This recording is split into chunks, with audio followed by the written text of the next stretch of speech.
अस्सलामुअलैकुम मेरे प्यारे नाजरीन, होम लाइफ उर्दू में आपका दिली खैर मकदम है। क्या आप जानते हैं कि बहुत सी शादियां सिर्फ इसलिए नाकाम हो जाती हैं क्योंकि शौहर को अपनी बीवी को जिस्मानी खुशी देने का सही तरीका ही नहीं आता। अब बात करते हैं कि मर्द को क्या नहीं आता। बीवी का जिस्म जीतने से पहले उसका दिल जीतना सीखो, वरना तुम्हारी मर्दानगी सिर्फ एक गलती बनकर रह जाएगी। आज की वीडियो बहुत खास और मालूमात से भरपूर है क्योंकि आज मैं आपको वो तरीका बताने जा रही हूँ जो अक्सर मर्द हजरात को आता ही नहीं। कौन सा तरीका है, ये सब कुछ आज की वीडियो में तफसील के साथ बताया जाएगा। सबसे पहले हम ये जानते हैं कि इस्लाम क्या कहता है। हमारे नबी सल्लल्लाहु अलैहि वसल्लम ने फरमाया, तुम में से कोई अपनी बीवी के पास ऐसे ना जाए जैसे जानवर जाता है, बल्कि पहले उसके साथ खेल करो, बातें करो। यानी जज्बाती तैयारी, ज़हनी कुर्बत और दिल का ताल्लुक, ये सब जरूरी है। अगर तुमने बीवी को जिस्म से पहले दिल से ना छुआ तो वो कभी तुम्हें अपना शौहर नहीं बल्कि एक फर्ज समझेगी।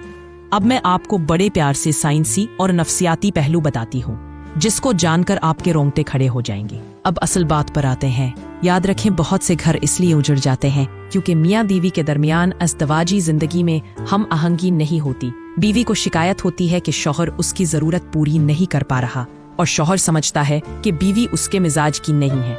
यही बातें आहिस्ता आहिस्ता दूरियां पैदा कर देती हैं और नौबत बिगाड़ तक पहुंच जाती है। इसीलिए मेरी आप सबको नसीहत है कि अज़दवाजी जिंदगी को सिर्फ गुजारो मत, बल्कि उसे समझो, सीखो और दिल से उस पर अमल करो, तभी जिंदगी खुशगवार होगी। बात का खुलासा ये है कि जब भी बीवी से जिस्मानी ताल्लुक कायम करना हो तो सिर्फ जिस्म नहीं बल्कि उसके जहन और दिल को भी तैयार करना जरूरी है। 1. पहले बीवी से नरमी से बात करें, उसके जिस्मानी और जहनी मिजाज को समझें। 2. हाथों, अल्फाज और मोहब्बत से उसके जिस्म को बेदार करें। 3. जब वो खुद से करीब हो तब जिस्मानी ताल्लुक का आगाज करें। 4. कभी जोर जबरदस्ती ना करें क्योंकि मोहब्बत में जबर नहीं होता। 5. दुखूल हमेशा नर्म रवैये से और बीवी की आमादगी के बाद ही करें। वो ताल्लुक जो मोहब्बत के बगैर हो वो जिस्मानी लगता है लेकिन दिलों में दरार डाल देता है। इज़्दवाजी हमाहंगी के वो राज जो इससे पहले आपको किसी ने नहीं बताए होंगे।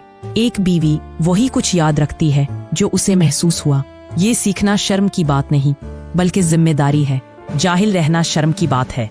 शर्म इस बात की नहीं कि तुमने ये वीडियो देखी, शर्म तो इस बात की है कि तुमने सीखने के बावजूद अपनी बीवी को वो इज्जत ना दी जिसकी वो हकदार है। अब मैं आपको वो नुक्ता बताने वाली हूँ जहाँ रिश्ता सिर्फ जिस्मानी नहीं रूहानी बनता है, यानी एहसास का लम्स। जिस्म से आगे की बात। मर्द समझते हैं कि ताल्लुक सिर्फ दुखूल का नाम है, लेकिन बीवी को ताल्लुक में एहसास चाहिए होता है। जब शौहर सिर्फ नफ्स डालने को मकसद बनाता है तो बीवी को लगता है कि वो सिर्फ एक जिस्म है, एक जरूरत का आला। जिस रात तुम बीवी के दिल को नहीं छूते वो रात उसके लिए अंधेरे जैसी होती है। चाहे कमरे में चिराग रोशन हो, सबसे पहले औरत की इजाजत और दुखूल से पहले का अदब अगर आपको आ गया तो दुनिया की पावर आपके हाथ में होगी। ऐसी बातें जो अक्सर मर्द अपने बड़ों से नहीं पूछ सकते, ना दोस्तों से और ना ही इंटरनेट पर भरोसे से सीख सकते हैं, हम आज इन्हीं पर रोशनी डालेंगे, इस्लामी, साइंसी और जज्बाती अंदाज में। लेकिन याद रखें, ये वीडियो सिर्फ उन लोगों के लिए फायदेमंद होगी जो आखिरत की कामयाबी और दुनिया की खुशी दोनों चाहते हैं और वीडियो आखिर तक पूरी तवज्जो से सुनेंगे। और अगर आप होम लाइफ उर्दू पर नए हैं तो अभी सब्सक्राइब करें, बेल आइकन को दबाएं ताकि हर नई वीडियो आप तक फौरन पहुंचे। जिस्म पर जबरदस्ती मुमकिन है मगर मोहब्बत पर कभी नहीं। मोहब्बत तो राजी दिल का नाम है। अब मैं आपको दुखूल का दुरुस्त अंदाज तफसीली रहनुमाई से बताने वाली हूँ। 1. दुखूल का अमल अचानक नहीं होना चाहिए। पहले उंगली से नर्म लम्स दे ताकि शर्मगाह की दीवारें खुले। 2. बीवी की सांसें तेज हों और वो खुद कुर्बत की तरफ बढ़े, यही अलामत है कि वक्त आ चुका है। 3. दुखूल के दौरान बीवी के चेहरे पर नजर रखें, अगर दर्द या बेचैनी हो फौरन रुक जाए। 4. नफ्स को मुकम्मल दाखिल करने के बजाय इब्तदा में सिर्फ आधा दुखूल करे, फिर आहिस्ता आहिस्ता मुकम्मल ताल्लुक कायम करे। नफ्स दाखिल करना महारत नहीं, बीवी के वजूद को तकलीफ दिए बगैर मुकम्मल सुकून देना असल फन है। नंबर 5. दुखूल के बाद का लम्स। ताल्लुक की तकमील अक्सर शौहर दुखूल के बाद पीठ फेर लेते हैं जैसे उनका काम खत्म हो गया हो, मगर याद रखो दुखूल तो एक आगाज है, असल मोहब्बत तो उसके बाद है। बीवी को गले लगाएं, उसके माथे पर बोसा दे, उससे पूछे कि कैसा महसूस हुआ।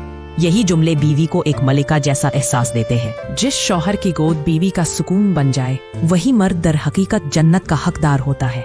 नंबर 6. खामोश शिकवे और शौहर की बेखबरी को जानकर आप हैरान रह जाएंगे कि इससे पहले मुझे क्यों नहीं मालूम था। बीवियां जबान से नहीं कहती